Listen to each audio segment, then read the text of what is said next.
Welcome to Garage Gym Athlete Cool Downs. These episodes are short, actionable podcasts pulled from previous interviews and content we've been publishing for the last several years.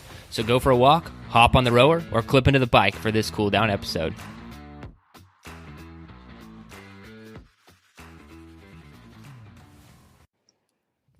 I like that. So everything stems back to integration. That's probably... I think I want to talk about integration a little bit more because it seems like it's like a simple, not easy thing. It's a simple idea, but it's not, I don't feel like it's easy to just integrate different parts of our mind and in our body. So when you are walking through this process with someone, like what would be the first step to get more integrated? I guess, for lack of a better term, what would be the first step in that direction? Yeah. Well, the first step is to, do what is probably the most challenging is just make a decision. I'm going to try to train my mind, Yeah. It's just like you say to someone, you're going to the gym, okay, I'm going to now go to the gym. Well, once you get to the gym, like I went to the gym this morning, I was there, right? And there's all the equipment. Okay, now, so that was the hardest stuff. So the first step I would say to anyone listening to us is say, you need to realize that you're empowered to use your mind to strengthen itself, to actually make the brain more integrated. That's what the studies show. And even improve the health of your body. Your immune system will get better. The way your cardiovascular system function will be better. You'll reduce stress. You'll actually reduce inflammation. And even, this blew my mind, you'll even slow the aging process with the components of the wheel practice allow you to basically develop focused attention, open awareness, and kind intention. Those three pillars, they have been shown in research to actually slow the aging process by raising an enzyme, optimizing the level of it so it repairs the ends of your chromosomes, which whittle down as you age. So it slows the aging process. So the first step is to have your intention. Now, a lot of us are so used to focusing on the outside world that the next thing that's challenging is, how do you learn to just stabilize attention a little bit, right? Because, a lot of times we are drawn to outside stimuli like our phones or a computer or a television set or something, or what someone else is doing. So to actually take time to focus inwardly, which you could call reflection, is something a lot of people these days are just not used to doing. So that is the second stage. The first is saying, I can do this, and I'm going to have the intention to do it. The second is, how do I start building attention? So there's a simple breath practice that I teach in the book. You can do this from my website. People come to the resources tab and just do this all the time, where you learn to focus attention on the breath. And you can do this just for 3 minutes, 2 minutes, a minute, whatever.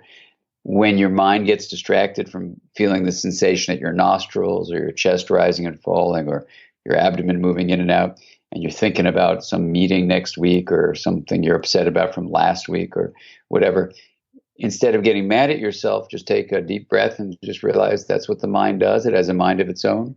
And now you redirect to the breath. This simple practice, as ridiculously simple as it sounds, we did a research study to show that it powerfully actually turns on the circuits of the brain that regulate attention, that control your attention. And then over time, if you practice regularly, you can actually improve attention with this simple breath practice. Wow. That's what our UCLA Research Center was able to demonstrate, even more than if you were taking medications for attention problems.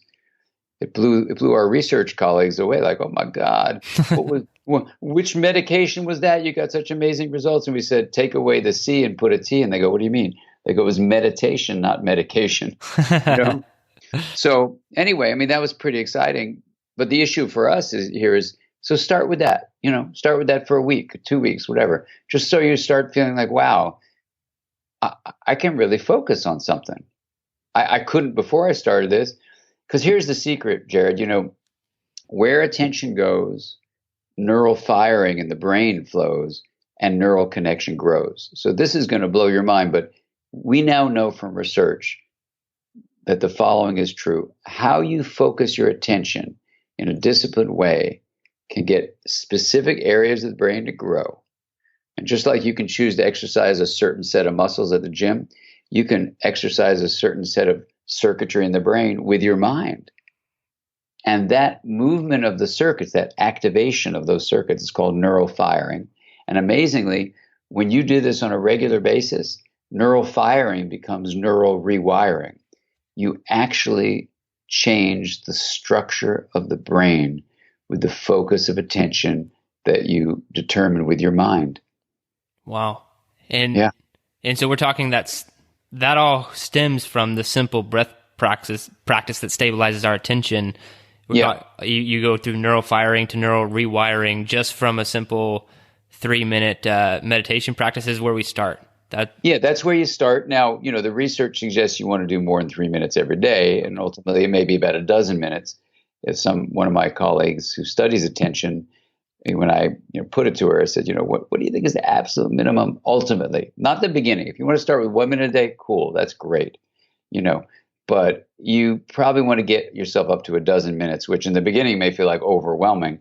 I do 30 minutes a day and I love it. And I wish I had more time to do 45, but and you'll see once you start doing this, especially when you do the wheel part, because the focused attention is what you do in the first 2 segments of the RIM. And that's awesome. You focus on not just the breath as a starter, but sound, what you then see, what you hear with sound, light coming in, what you see, smell, taste, and touch. That builds focused attention. Even when you do a body scan, when you're in the second segment, diving into the sensations of the body, you're doing one at a time. So you're also building up the same circuitry of focused attention. So that's the first pillar of mind training that's shown to really be helpful. The second one is open awareness. Now, as you're doing that, you're saying to the RIM, hey, any feelings or thoughts or memories, bring it on. I can be so solidly in my hub, I can welcome anything in. So in a way, this is like the opposite of that breath practice where you said, I'm focusing on the breath. If a thought comes in, I'll consider it a distraction and I'm going to acknowledge it, let it go and return to the breath. That's fine. That develops focused attention. Now in open awareness, you're actually playing with a very different sensation where you say, I'm just going to be open to whatever arises. These things that arise are not distractions. They're just points on the RIM, but you strengthen differentiating the hub from the RIM. And that's the power of that part of the practice, among many things. And then you develop kind intention on the 4th segment of the RIM, which is developing a sense of compassion and kindness towards your inner life and towards others.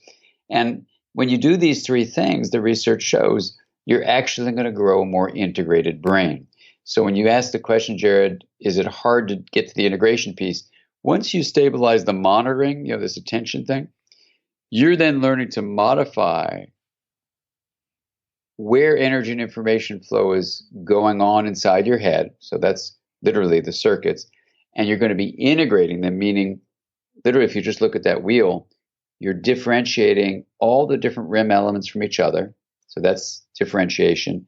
You're differentiating those RIM elements from the hub. So that's more differentiation. And then amazingly, with the power of attention that spoke, you are linking the whole thing together.